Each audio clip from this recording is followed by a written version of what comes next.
A cada dia Deus tem algo para revelar para nós. Ele é um grande mistério. É por isso que eu tenho dó daquelas pessoas que não aceitam as formações, que acham que já sabe de tudo, já conheceu o todo de Deus. Eu já conheço Deus, eu sou convertido. Então vamos colocar o irmão num pedestal lá na igreja, vai chamar o santo. Então Deus, ele vai nos convertendo aos poucos. Ele foi te pegando aos poucos. Aos poucos você deixou de fofocar. Aos poucos você deixou de ser uma pessoa egoísta, metida. Aos poucos você deixou de ser aquela pessoa rabugenta, nariz empinado. Você foi começando a moldar. Ele foi te moldando aos poucos. Isso é formação.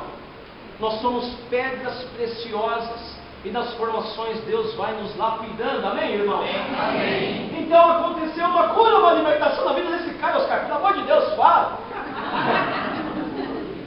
Quem levantou a mão que aconteceu uma cura na vida desse cara? Levanta a mão para mim. E se eu te disser que a dependência química é uma doença incurável, o que você me diria? Qual é o argumento?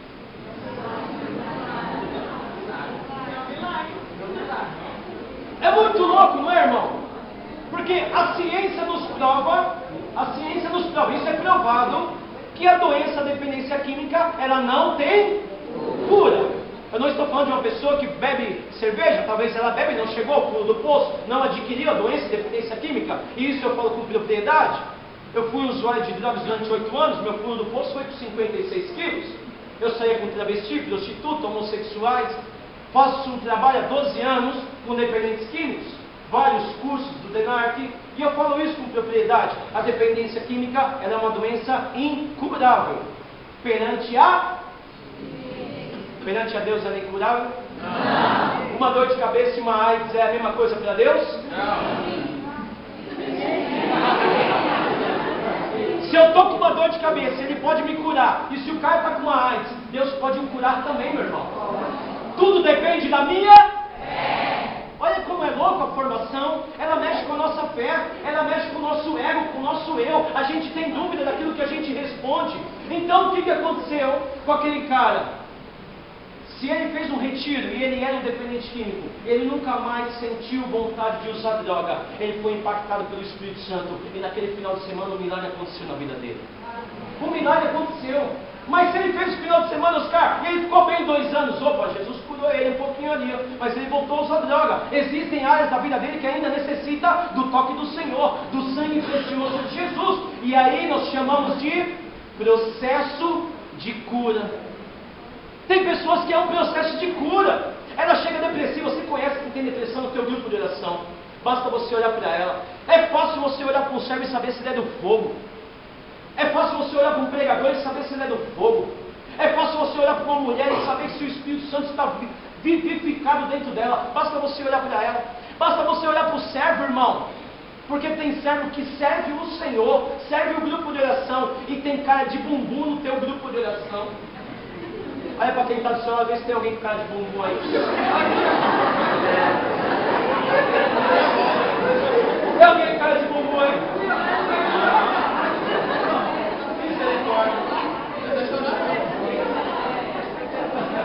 Qual foi a primeira pergunta que eu falei para vocês aqui, antes de eu me apresentar? Vocês estão prestando atenção na formação? Quem está feliz aqui, diga! Foi isso que eu falei antes de me apresentar?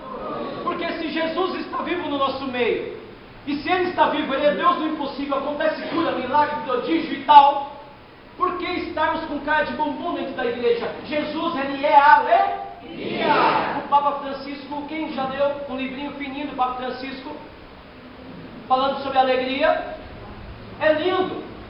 Papa Francisco, eu tenho uma foto dele lá no meu Facebook, mais de não sei quantas curtidas, ele dando aquele sorrisão gostoso do Papa que só ele sabe dar, e ele dizia assim, ó, não dá para servir a Deus com cara de cemitério. E tá aquele sorrisão do Papa Francisco. Só de você olhar para o Papa, você sabe que é bom ser de Deus. Só de você olhar para ele, você sabe que ele tem a alegria do Evangelho, irmão. É por isso que tem pessoas no nosso meio que servem ao Senhor, que necessita da cura do Senhor, necessita de um milagre nesta noite. Então às vezes as pessoas chegam no nosso grupo e elas não acontecerá um milagre na vida dela. Ela veio uma segunda-feira no grupo de oração, aqui, por exemplo, no santuário aqui, e aí Deus cura ela um pouquinho. Na outra segunda Deus toca um pouquinho. Deus vai derramando doses homeopáticas de amor na vida daquela pessoa. E você vai vendo a diferença, cara. Você percebe a diferença na vida de uma pessoa, porque Deus vai curando ela aos poucos. Então a cura, ela demora um pouco para acontecer. O milagre não. O milagre ele é imediato. E nós vamos aprender isso hoje. Eu quero começar com você, pedindo para você abrir comigo lá no Novo Testamento, no Evangelho de São João. Abre a tua palavra comigo. No Evangelho de São João, vai lá no capítulo 2. João 2.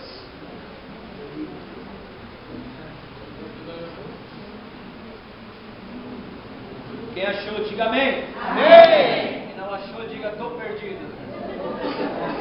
Pede ajuda para quem está do seu lado aí, meu irmão. Nós costumamos a nos apresentar para as outras pessoas do nosso serviço, dizendo que nós somos católicos, apostólicos, romanos. Quem mais? Muito louco. Dom de fé também, amém? A partir de hoje você vai se apresentar assim: meu prazer, meu irmão, né? Eu participo da Igreja Católica, Apostólica, Romana, Mariana, Carismática, Praticante, Santa, meu irmão. Glória a Deus. Irmão, quando eu me apresento diferente. Eu digo a paz de Jesus, o amor de Maria, a força de exceção e a sabedoria de Salomão, amém, irmão? Amém. Aleluia.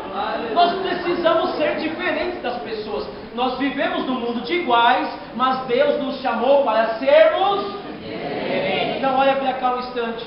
Se você participa da Igreja Católica Apostólica, você tem que seguir os passos dos apóstolos. Aí eu te pergunto, irmão, se você tem orgulho de ser católico, apostólico, romano, por que é que os apóstolos faziam também milagres? Porque eles eram homens banhados de fé, irmão. Você olha para a vida dos caras, você fala, meu Deus. Você olha para a vida de Pedro, como foi que ele morreu. Você olha para a vida dos apóstolos, como foi que eles morreram. Você olha para a conversão de Saulo e como foi que Paulo morreu depois, irmão. Você fala, meu Deus, não é possível suportar tantas coisas se não ser uma pessoa cheia de fé. Então nós temos que, os santos, eles servem para não nós ficarmos venerando, nossa, que bonito, olha a barba de Padre Pio, branquinha, bem feita, tal. Não, os santos eles servem para ser imitados, irmãos. Eu preciso olhar para a vida dos santos e saber que foram pessoas especiais para o Senhor, e eu preciso olhar neles e me inspirar neles também. É muito louco. Paulo já dizia isso nas suas cartas. Acompanha comigo lá no capítulo 2, versículo 1. 3 dias depois, celebravam-se bodas em e achava-se ali a mãe de Jesus. Também foram convidados Jesus e os seus discípulos. Como viesse a faltar vinho, a mãe de Jesus disse-lhe: ele já não tem vinho. Respondeu-lhe Jesus: mulher, isso compete a nós. Minha hora ainda não chegou. Disse-lhe então sua mãe aos serventes: fazei o que ele vos disser. Ora, achavam-se ali 6 talhas de pedra para as purificações dos judeus, que continham cada qual 2 ou 3 medidas. Jesus ordenara-lhes: enchei as talhas de água. Eles encheram-nas até em cima. Tirai agora, disse-lhe Jesus, e levai ao chefe dos serventes. E levaram. Logo que o chefe dos serventes provou da água tornada vinho, não sabendo de onde era, se bem que o soubessem os serventes, pois tinham tirado a água, chamou o noivo e disse-lhe: é costume servir primeiro vinho bom, e depois, quando os convidados já estão quase embriagados, servir o menos bom? Mas tu guardastes o melhor até agora. Esse foi o primeiro milagre de Jesus. Realizou-se em Caná da Galileia. Manifestou a sua glória e os seus discípulos creram nele. Depois disso desceram para Cafarnaum com sua mãe, seus irmãos e seus discípulos. E ali só demoraram poucos dias. Palavra do Senhor. Graças a Deus. Dá um beijo na tua palavra.